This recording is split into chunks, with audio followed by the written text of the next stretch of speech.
बरगढ़ जिला अताबिरा मुख्यालय ग्रामांचल संजयीकरण कर रिंग रोड विकसित गाँ विकसित ओडिशार वास्तव रूप नेब अताबिरा।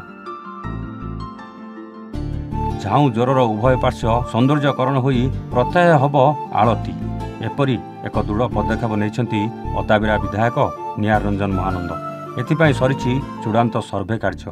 आज सोमवार पूर्वाह्न एसकाशे भुवनेश्वर विभाग सर्वे टीम आसी देइछंती चूड़ांत रिपोर्ट। अताबिरा एनएससी चतुर्पार्श्व रहितबा रास्ता सह आवश्यकता अनुसार जमी नहीं प्रशस्तीकरण कराजिबो। रास्ता नुआ रूप नेब जोगाजोग रास्ता हेब रिंग रोड। विभिन्न स्थान में सौंदर्यकरण आलोकमालार झलसी उठिब अताबिरा अंचल रास्ताघाट।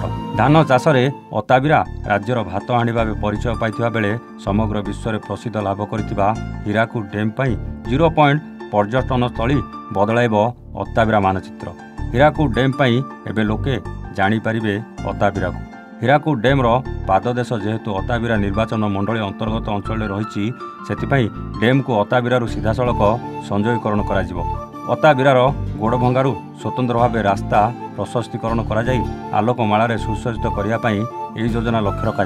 53 नंबर जातीय राजपथर अताबिरा सरंडा झाऊजोर ब्रिज्रु तलमुंड और उपरमुंड पाचेरी कर सौंदर्यकरण करा। प्रत्येक जनसाधारण नदी में आलती दे पारे।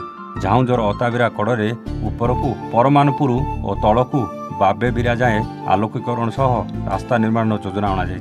सेथिपाई सर्वे चूड़ांत रूप नहीं। खूब शीघ्र राज्यर मोहन सरकार अनुमोदन पर कार्य आरंभ हो बोली अताबिरा विधायक निहार रंजन महानंद प्रकाश कर। सर्वे दल में ओडिशा सरकार विभिन्न प्रशासनिक अधिकारी सह बरगढ़ जिला विभाग प्रशासनिक अधिकारी एक 5 जणिया टीम आसीथिले।